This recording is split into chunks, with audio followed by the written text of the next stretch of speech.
Suprabhatam. M लता संस्कृत विद्यापीठ लोहना, शास्त्री प्रथम वर्ष। विषय है आज का आगम का लक्षण और प्रमेय प्रमाण।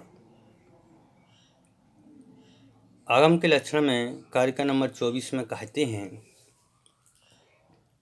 शाब्दमाप्तोपदेशस्तु मानवेयम चतुर्विधम प्रमेयम त्वात्मदेहाद्यम बुद्धि इंद्रिय सुखादि च। अर्थात आत्मा के आप्त के उपदेश को आगम कहते हैं। आप्त क्या है? तो आप्त शब्द का अर्थ है जो जगत का कल्याण करने वाला हो, जो जगत के जीवों का उद्धार करने वाला हो, जगत के जीवों को मार्ग प्रशस्त करने वाला हो, जिसको हम बोल सकते हैं ब्रह्म। कि जो ब्रह्म हैं, जो ब्रह्म शक्ति है, जो ईश्वर है, वह आप्त है। और आप्त जो उपदेश देता है, उन उपदेशों को जब हम शब्दों के माध्यम से संग्रहित करते हैं या उनके शब्दों को संयोजन करते हैं, तो उन्हीं शब्दों को शाब्द अर्थात आगम कहते हैं।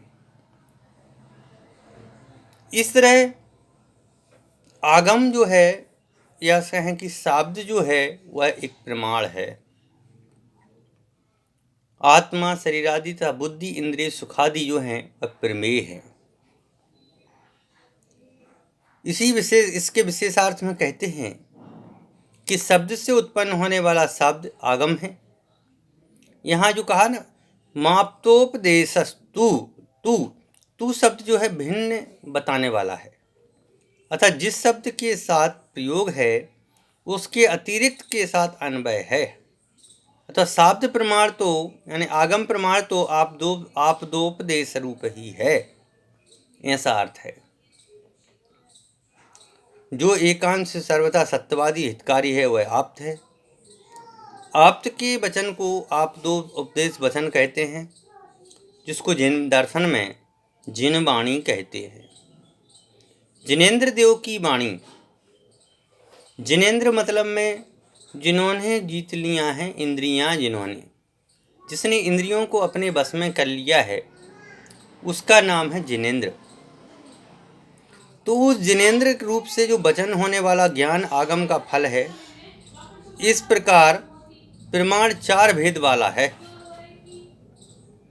अब है प्रमेय तत्व का लक्षण। प्रमाण के फलस्वरूप ज्ञान के ग्राह्य विषय को प्रमेय कहते हैं। अब जो प्रमाण के द्वारा जो फल ज्ञान है, उस ज्ञान का जो ग्रहण करने लायक जो विषय है, उस विषय को प्रमेय कहते हैं।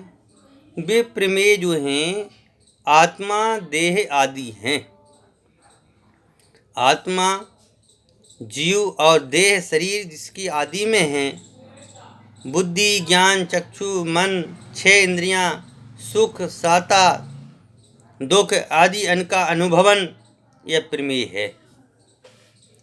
न्याय सूत्र में आत्मा, शरीर, इंद्रियां, अर्थ, बुद्धि, मन, प्रवृत्ति, दोष, प्रत्यय भाव, परलोक फल, दुख तथा मोक्ष, ये 12 प्रमेयों की उसमें चर्चा उन्होंने विस्तार से बताई है। अब उन्हीं जो 12 प्रकार के जो इन्होंने जो प्रमेय बताए हैं, उन प्रमेयों के स्वरूप की चर्चा भी इसमें की गई है, जिसकी चर्चा अपन कल के विषय में प्राप्त करेंगे। जब तक आप सभी अपने विषय वस्तु को गंभीरता से समझें और उसको पढ़ें। धन्यवाद।